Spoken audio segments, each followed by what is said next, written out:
everyone, my name is Millie and welcome to the Performing Arts and Me. So, for those of you that don't know who I am, I have just finished the foundation course at Berg College and I make videos about performing arts and my general life experiences, so if you're interested, please do subscribe. Now, in today's video, I am going to be talking about what I learned from doing the showcase that we did at Bird, and that kind of whole process around it. So we started kind of just after Easter, or did we do a little bit just before Easter? I can't remember. I think it was mainly after Easter, but we might have had a lesson on it before Easter.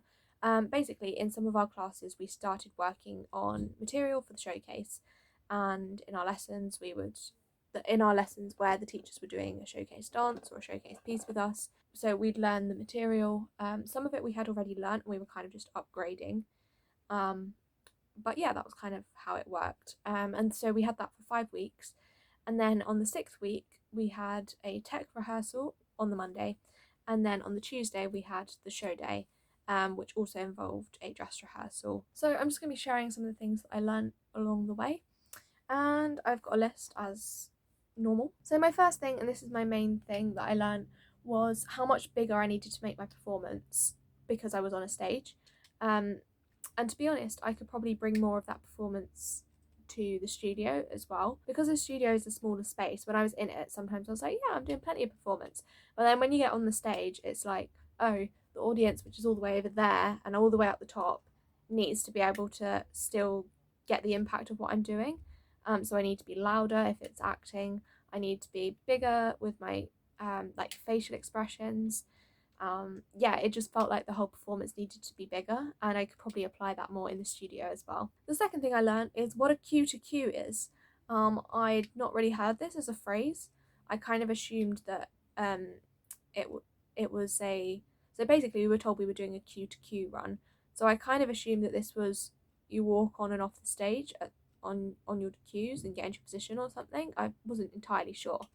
But what we did it as, I don't know if this is what everyone does it as, but our cue to cue was basically a run of the show in costumes, and it was a chance to check that everyone was making their costume changes. But we didn't run everything. Sometimes the sound people would be like, okay, or the tech people would be like, oh, okay, we don't need to watch the rest of this number, so we're going to just skip to the end and then go into the next one. I think there was a problem with a group not making a costume change in time, so they went back and did that number again to see if they'd have the time to do the change. And I'm assuming it was useful for the people doing the tech on the show to kind of see how the lights and stuff all needs to fit together. And it was handy for us as well because it was another run of some of the pieces, and it also one thing that it wasn't though was we were told we didn't have to go full out because we also had a dress rehearsal later in the afternoon, and then we had 2 shows to do. So they said you don't need to go full out, you can just mark it if you want. But yeah, that was what our cue to cue was like. The third thing I learned, and this might be something you think that I should already know, is about stage makeup. Now I have done shows before, and I do normally do makeup, but I don't do particularly dramatic makeup, but I thought I did enough. However, I did my normal makeup, and one of our teachers said after watching either the dress run or the cue to cue, I think it was the cue to cue, that some of our makeup wasn't heavy enough. There wasn't enough there basically, and so one of my friends very kindly did some bronzer for me, as well.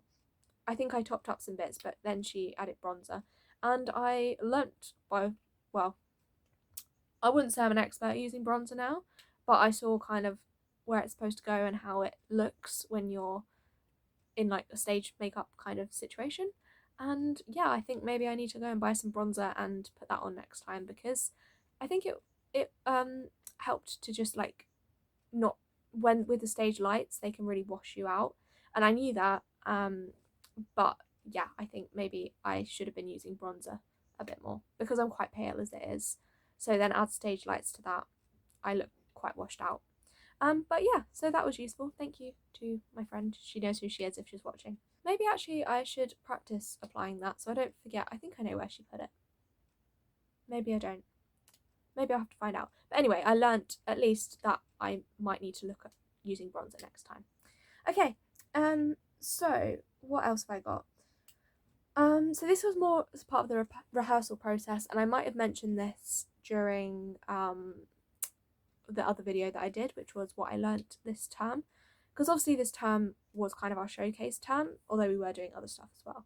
But anyway, so one of the things I learnt was how to characterize dances a bit more. And there were two dances in particular that this was applicable for. Obviously, they all have their own character. But the ones that weren't like smiley faces were our commercial dance and our contemporary dance. I basically learned to come up with a storyline in my head, not for every movement necessarily. So for each dance, I had something that I could think of when I was doing it or just before I did it to kind of put me in the zone for that dance. For contemporary and commercial, this is because they weren't just smiley dances. So yeah, another thing I learned, and this was really interesting, or not learned, but had like a little bit of an insight into, was the process of choreographing a dance. Now obviously I've seen dances choreographed before, like I've been dancing before I went to Bird, so my dance teachers choreographed dances, but it's always interesting to see, or I found it interesting to see just how other people work when they're choreographing dances, and just kind of see different methods that they use, different things they look for. Like there was a section in the commercial, like the commercial was quite choreographed on the sounds in the music, and not always on counts.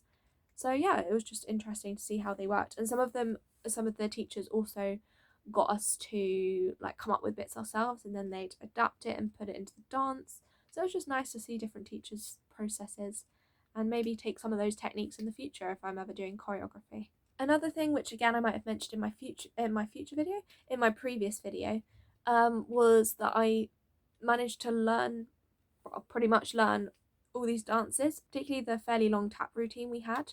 Yeah, because again, I've danced before, I've learned dances before, but picking up choreography is something that I would have said I struggled with.